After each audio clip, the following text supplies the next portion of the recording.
Welcome to my channel. ഹൈദരാബാദിലെ നിസാം മ്യൂസിയത്തിലേക്കാണ് ഇന്ന് നിങ്ങളെ കൂട്ടിക്കൊണ്ടുപോകുന്നത്. ഹൈദരാബാദിലെ പുരാണി ഹവാലി എന്ന സ്ഥലത്താണ് ഈ മ്യൂസിയം ഉള്ളത്. അവിടെ തന്നെയാണ് നൈസാം രാജാക്കന്മാരുടെ കൊട്ടാരവും. ഹൈദരാബാദ് ഭരിച്ചിരുന്ന അവസാനത്തെ രാജാവായിരുന്ന നിസാം ഉസ്മാൻ അലി ഖാൻ അദ്ദേഹത്തിൻ്റെ രജത ജൂബിലി ആഘോഷത്തോടനുബന്ധിച്ച് ലഭിച്ച പല സമ്മാനങ്ങളും കൊട്ടാരത്തിൽ പ്രദർശനത്തിനായിട്ട് അദ്ദേഹം വെച്ചിരുന്നു. ഇത് രാജകുടുംബാംഗങ്ങൾക്ക് മാത്രമേ, വിശിഷ്ട വ്യക്തികൾക്ക് മാത്രമേ ആ കാലത്ത് കാണാൻ സാധിക്കത്തുള്ളായിരുന്നു.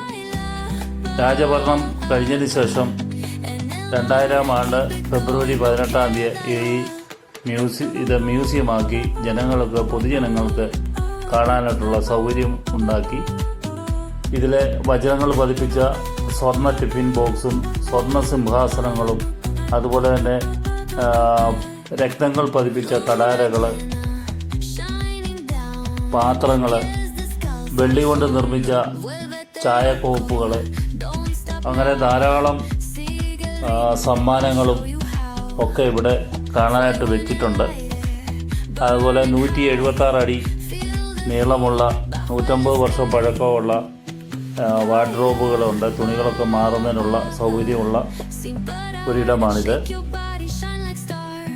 ഇവിടെ വീഡിയോ എടുക്കാൻ അനുവദിക്കാത്തതുകൊണ്ട് പുറത്തുള്ള ദൃശ്യങ്ങൾ മാത്രമാണ് നമ്മൾ ഈ വീഡിയോയിൽ കൂടി ഉൾപ്പെടുത്തിയിരിക്കുന്നത്. അതുപോലെ തന്നെ 200 വർഷം പഴക്കമുള്ള കൈകൊണ്ട് പ്രവർത്തിക്കാവുന്ന ലിഫ്റ്റൊക്കെ ഈ കൊട്ടാരത്തിൽ ഉണ്ട്. ഇതാണ് ആ വാർഡ്രോബ്. ഇത് കൊട്ടാരത്തിൻ്റെ മുൻവശമാണ്.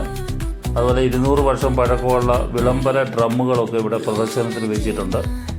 വീഡിയോ ഇഷ്ടപ്പെട്ടെങ്കിൽ ലൈക്ക് ചെയ്ത് ഷെയർ ചെയ്യുക.